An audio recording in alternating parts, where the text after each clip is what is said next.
अजिबात ओढ नसलेल्या नात्यांचं करायचं काय? आपल्या आयुष्यात अनेक नाती असतात, काही अतूट, काही प्रेमळ, तर काही ओढ नसलेली आणि तणावग्रस्त. काही वेळा ही नाती रक्ताच्या नात्यांमुळे किंवा सामाजिक कारणांमुळे टिकून राहतात, पण त्यात आनंद, प्रेम किंवा जिव्हाळा जाणवत नाही. अशा नात्यांचं करायचं काय? हा प्रश्न अनेकांना सतावत असतो.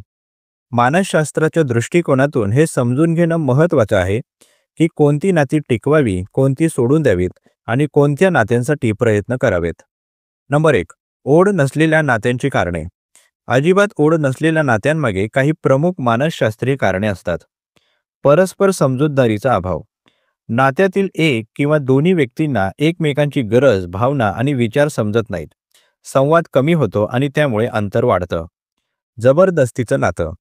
कधीकधी नातं फक्त कुटुंबाच्या दबावामुळे किंवा सामाजिक कारणांमुळे टिकतं. अशा नात्यांमध्ये ओढ नसते, कारण ती जबरदस्तीने ठेवली गेलेली असतात.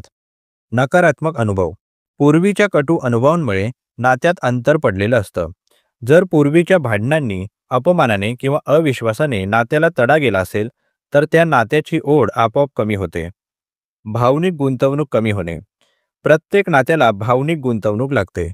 जर दोन्ही व्यक्तींनी किंवा एकानेही ती गुंतवणूक थांबवली, तर नात्यात ओढ राहत नाही. व्यक्तिमत्वातील फरक. ज्या व्यक्तींचे स्वभाव, मूल्य व्यवस्था किंवा जीवनावरील दृष्टिकोन पूर्णपणे वेगळे असतात, त्यांच्यात नातं टिकवणं अवघड जातं. नंबर 2. ओढ नसलेल्या नात्यांचा मानसिक परिणाम. अशा नात्यांमुळे मानसिक आरोग्यावर परिणाम होतो. मानसशास्त्रज्ञ याला इमोशनल ड्रेनेज किंवा मानसिक थकवा म्हणतात. काही महत्त्वाचे परिणाम असे आहेत. तणाव आणि चिंता वाढते.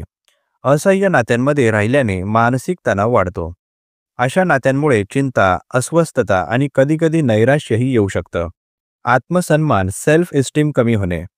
जर एखाद्या नात्यात तुम्हाला सतत उपेक्षित, कमी लेखलं जात असेल, तर तुमच्या आत्मविश्वासावर परिणाम होतो. मानसिक थकवा, इमोशनल बर्नआउट. ज्या नात्यात तुम्ही सतत समजूतदारपणा दाखवत आहात, पण त्याला प्रतिसाद मिळत नाही, हे मानसिक थकव्याचं कारण ठरतं. सामाजिक एकाकीपणा, सोशल आयसोलेशन.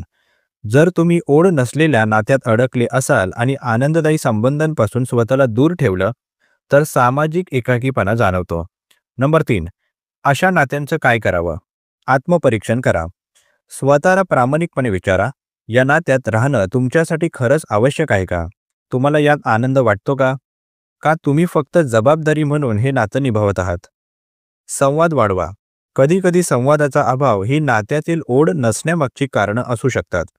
समोरच्या व्यक्तीशी मोकळेपणाने बोला. तुम्ही कशामुळे अस्वस्थ आहात हे स्पष्ट करा. अपेक्षा तपासा. अनेकदा नात्यातील अपेक्षा पूर्ण होत नाहीत, म्हणून ओढ कमी होते. समोरच्या व्यक्तीकडून ज्या अपेक्षा ठेवल्या आहेत, त्या वास्तविक आहेत का हे तपासा. नात्याचा फेरविचार करा. सर्व प्रयत्न करूनही जर नात्यात कोणताही सकारात्मक बदल होत नसेल, तर त्या नात्याला वेगळ्या दृष्टिकोनातून बघा. कदाचित त्या नात्याला अंतर देणं किंवा पूर्णतः दूर जाणं गरजेचं असेल. मानसिक आरोग्याची काळजी घ्या. अशा नात्यांमध्ये राहणं तुम्हाला मानसिकदृष्ट्या त्रासदायक वाटत असेल, तर स्वतःच्या मानसिक आरोग्याची काळजी घ्या. योग्य समुपदेशन, ध्यानधारणा किंवा समजूतदार लोकांसोबत संवाद साधणं याचा उपयोग होतो. नंबर 4. नातं सोडण्याचा निर्णय कधी घ्यावा? जेव्हा सतत नकारात्मकता असते. जर हे नातं तुम्हाला कायम निराशा, तणाव आणि दुःख देत असेल, तर यातून बाहेर पडणं हिताचं ठरू शकतं. जेव्हा बदलाची शक्यता नसते. जर तुम्ही सर्व शक्य उपाय करून पाहिले, पण तरीही परिस्थितीत काही फरक पडत नसेल, तर हे नातं संपवण्याचा विचार करा. जेव्हा तुम्ही तुमच्या मानसिक आरोग्यासाठी घातक ठरताय. जर नातं तुमचं मानसिक स्वास्थ्य ढासळवत असेल, तुमचं स्वत्व हरवत असेल, तर स्वतःला वाचवणं गरजेचं आहे. नंबर 5. नातं तोडल्यावर मानसिक स्थैर्य मिळवण्यासाठी काय करावे? स्वतःला दोष देणं थांबवा. कधीकधी नातं टिकत नाही, हे नैसर्गिक आहे, त्यामुळे स्वतःला दोष देणं टाळा. स्वतःची काळजी घ्या. नातं तोडल्यानंतर मानसिक आणि शारीरिक आरोग्याकडे लक्ष द्या.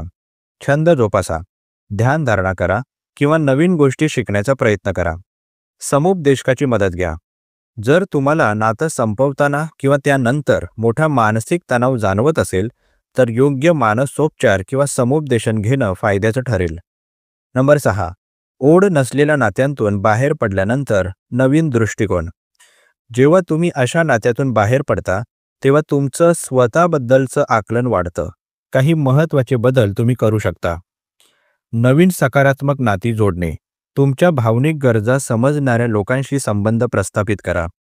स्वतःबद्दल आत्मविश्वास वाढवणे. तुमचं मानसिक स्वास्थ्य राखण्यासाठी स्वतःला वेळ द्या. नवीन अनुभव घेणे. प्रवास, नवीन छंद आणि सकारात्मक जीवनशैली स्वीकारा.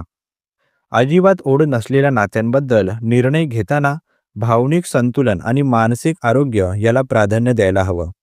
काही नाती सुधारता येतात, काही सोडून द्यावी लागतात आणि काहींना अंतर ठेवून सांभाळता येतं. कोणताही निर्णय घेताना स्वतःच्या मानसिक आरोग्याची आणि भावनिक स्थैर्याची काळजी घ्या. मानसिक शांतता मिळवणं हे कोणत्याही नात्यापेक्षा अधिक महत्त्वाचं आहे. प्रस्तुत मानसशास्त्रीय लेख तुम्हाला कसा वाटला जरूर कळवा. तुमची प्रतिक्रिया आमच्यासाठी महत्त्वाची आहे.